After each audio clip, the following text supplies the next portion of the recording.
마태복음 10장입니다. 10장.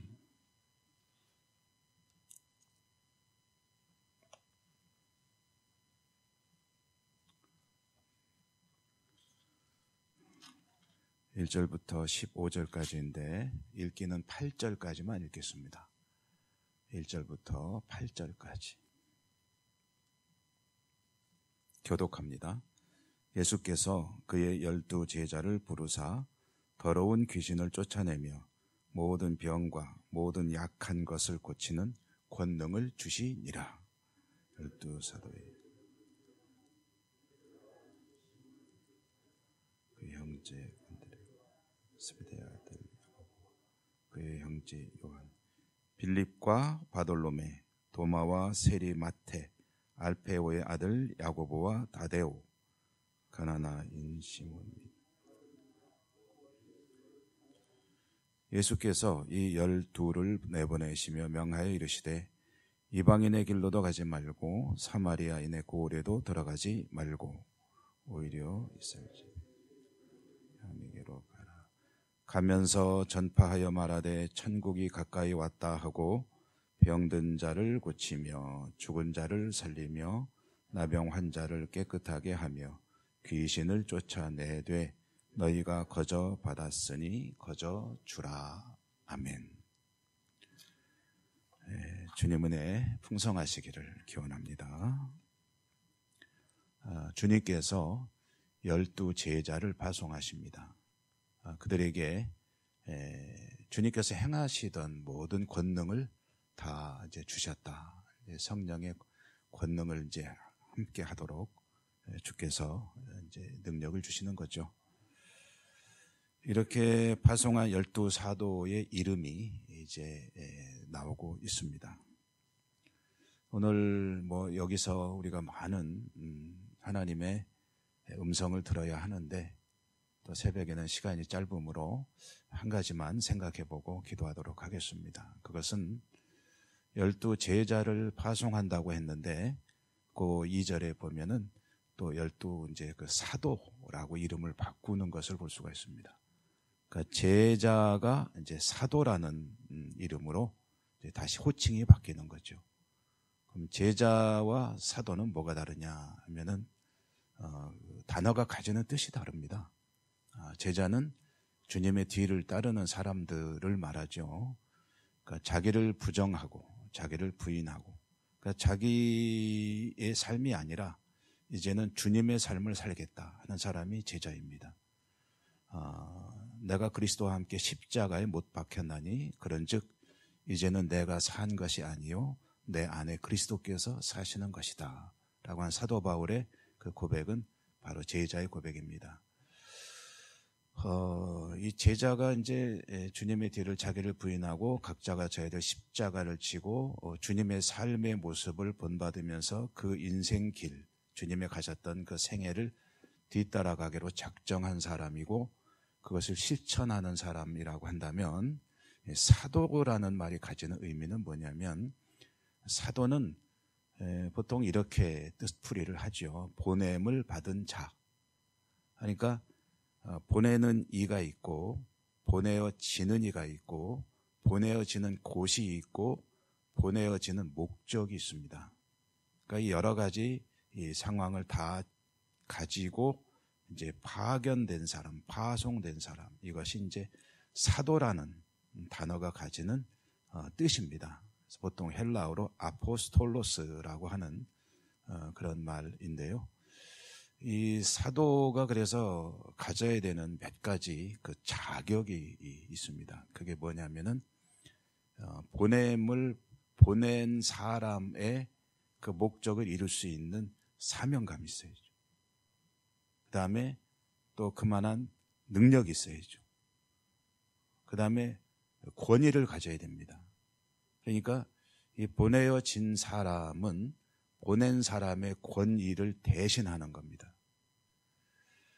사람은 다른 사람이고 사실 권위를 보통 이제 똑같이 볼 수는 없겠지만, 그러나 본인이 그런 권위 의식을 가져야 되고 권능을 가질 수 있어야 하고 또 받는 사람이 그 권위를 인정을 해 주어야 합니다. 과거에 우리나라 역사에 보면 어사라는 제도가 있죠. 암행어사라고 우리가 보통 이야기하는 그 사자가 보낼 사자는 아닙니다. 임금 어자에다가 보통 이제 그런 뜻으로 쓰이긴 하는데 영어로는 인스펙터라고 해서 이제 사찰하는 사람입니다. 그래서 이제 어사라고 이제 우리가 부르고 또 몰래 다니기 때문에 암행에서 암행어사라고 했는데 이 어사에게는 마패라는 게 있습니다. 어사 마패. 이게 뭐냐면 이제 임금의 권위를 대신한다 하는 그런 임금이 그 자리에 온 것과 똑같은 그런 이제 권위를 가지고 이 일을 처리하는 부패 관료들을 주로 이제 다루는 일을 했죠. 이제 사도가 가지는 뜻이 그런 것이기 때문에 사도는 그 사명을 감당하기 위해서 권능을 부여한다. 그래서 오늘 말씀에 보면은 더러운 귀신을 쫓아내며 모든 병과 약한 것을 고치는 권능을 주셨다. 이게 이제 주님이 공생했을 때 굉장히 힘들었던 일 중에 하나죠. 가는 곳마다 아픈 사람도 많고 귀신 들린 사람도 많고 여러 가지 그 삶의 고통 그리고 심지어는 죽은 사람도 주님께서 살리기도 하시고 그 모든 권능을 똑같이 제자들이 행할 수 있도록 주셨다. 그런 제자들에게 이제 필요한 것은 주님께서 권능을 주셨다는 그 믿음을 가지고 가서 이제 자기의 맡겨진 사명을 감당하는 것이죠.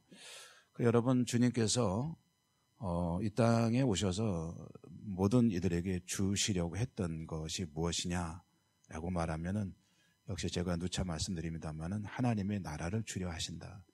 하나님의 나라라는 것은 무슨 이렇게 똑 띄어가지고 에따 받아라 하고 주시는 게 아니라 그 하나님과 더불어 사는 그 삶을 주시는 거죠. 그게 바로 천국이고 하나님 나라입니다. 그래서 하나님 나라가 임했다라는 하나의 증거 중에 하나가 뭐냐면은 하나님의 나라에는 없어야 하는 것이 사라지는 겁니다. 그 중에 하나가 뭐냐면 질병이고 귀신 같은 것들이거든요. 그 질병이 완성되는 하나님의 나라에는 없습니다. 죽음도 없습니다. 고통이 없는 나라죠. 그러므로 제자들이 가서 하나님의 나라를 선포하고 그곳에 이제 하나님이 임재하시며 하나님과 더불어 살아가는 사람에게는 이제 그런 것들이 이제 물러가는 것인데 아직 미완성이기 때문에 완전히 그것이 자리 잡았다고 할까요? 그런 것은 아닌 것이죠. 임시이지만 그러나 주님이 다시 오시고 하나님의 나라가 완성이 되면 그때는 질병이나 우리를 괴롭히는 모든 것들이 사라지고 주님과 함께 영원히 사는 나라를 살게 된다. 이것이 이제 하나님의 나라에 대한 주님의 이제 말씀들이죠. 자, 여러분 이와 같이 이 권능을 주시고 파송받은 제자들, 사도들, 그들이 이제 이스라엘에게 가라고 하시는데 사마리아로 가지 말고 다른 이방인의 고을로 가지 말고 이스라엘에게로 가라. 이스라엘이 지금 잃어버린 양입니다. 요게 이제 말이 조금 순서가 우리가 오해하기 쉬운 것처럼 기록이 되어 있는데 이스라엘의 잃어버린 양에게로 가라 하니까 이스라엘 민족 중에 하나님을 잘 안 믿는 사람에게로 가라라고 한 것 같은데 그게 사실 거꾸로입니다. 그래서 잃어버린 양인 이스라엘에게 가라. 이스라엘은 민족 자체가 지금 하나님의 잃어버린 양입니다. 잃어버린 양인 이스라엘에게 가라 하는 것은 이방인이니 사마리아인이니 이런 데는 난 관심이 없다 그런 뜻이 아니고 사도행전에 나오는 순서를 이미 말씀하시는 겁니다. 그래서 먼저 예루살렘과 유대와 그 뒤에 사마리아와 땅 끝까지. 그럼 여기에 이제 주님의 어떤 계획이 들어 있습니다. 누구를 중심으로 이 일을 할 것이냐. 주님이 시작하시고 그 뒤에는 이스라엘이 그 일을 해야 되는 겁니다. 이스라엘이 한 뒤에 이스라엘이 이제 그 주님의 복음을 들고 사마리아로 땅끝으로 가는 것이고 오늘 이 말씀에 의하면은 잃어버린 양 이스라엘이 먼저 복음을 받고 그 다음에 사마리아와 이방인으로 가는 것이다. 이제 이런 주님의 계획이 들어 있는 거죠. 이렇게 가서 나눠주는 게 뭐냐면 생명입니다. 생명. 한자로 풀이해서 이제 그 반드시 일치된다고 할 수는 없지만 뜻이 비슷해서 한번 풀어보면은요. 생명이라는 두 한자 글자 단어는 살생자 아닙니까? 그리고 명령할 때 명자 아니겠습니까? 그 생명이라는 것은 사는 것에 대한 명령이다. 어떻게 사는 거냐? 그럼 주님과 더불어 사는 것이다. 그 생명을 내게 주노라 할 때 그 생명은 하나님의 백성으로 하나님과 더불어 살아야 될 이 땅의 모든 사람들이 하나님을 떠나서 살고 있는 현실, 그 현실 가운데서 하나님을 다시 찾고 하나님과 더불어 살아가는 천국을 누리며 살기를 원하시는 주님의 마음, 주님의 계획, 그것이 누구에게 그 사명이 주어지느냐 하면 사도들에게 주어집니다. 오늘날 우리들에게는 그 사도들은 없죠. 근데 우리 사도와 똑같은 게 있습니다. 뭐냐면은 이게 생명의 말씀입니다. 생명의 말씀. 여러분, 생명의 말씀은 누가 주신 건가요? 주님이 주신 거죠. 주님이 오늘 이 사도라는 말의 뜻에 적용해 보면 주님이 보내시는 겁니다. 보내서 우리 손으로 지금 와 있습니다. 그러므로 생명의 말씀은 이 성경은 주님과 똑같은 권위를 지니는 것이다. 말씀을 대할 때 하나님을 대하듯이 대하는 사람이 바르게 받아들이는 사람입니다. 하나님 말씀은 말씀이고 내 생각이나 삶은 내 거고 이게 섞이지 않으면 하나님이 명령하시는 생명을 살 수가 없는 거죠. 그러면은 내 어떤 주관이든 가치관이든 인생관이든 이런 것들이 있지만 이것은 하나님의 명령이다. 그럼 하나님과 똑같이 대하면서 하나님 말씀을 대하면 순종할 수 있게 되고 순종할 때 하나님께서 명하신 그런 천국의 삶을 살게 되는 것이다. 말씀은 하나님입니다. 그러므로 말씀에 순종하는 삶으로 오늘도 승리하는 여러분의 삶이 되시기를 주님 이름으로 축복합니다. 은혜로우신 하나님 감사합니다. 또 새벽에 저희들에게 생명의 말씀을 들려주셨습니다. 말씀이 주님인 것을 기억하며 오늘도 말씀 따라 승리하는 한 날이 되게 해 주옵소서. 믿음으로 하나님 앞에 약속의 말씀을 붙들고 기도하겠습니다. 기도하는 모든 제목들마다 하늘에서 들으시고 하나님은 역사하실 줄 또한 믿습니다. 우리의 기도에 응답하시며 축복하시고 오늘도 승리하는 한 날로 인도하여 주옵소서. 예수님 이름으로 감사하며 기도드립니다. 아멘. 하늘에 계신 우리 아버지, 아버지의 이름을 거룩하게 하시며 아버지의 나라가 오게 하시며 아버지의 뜻이 하늘에서와 같이 땅에서도 이루어지게 하소서.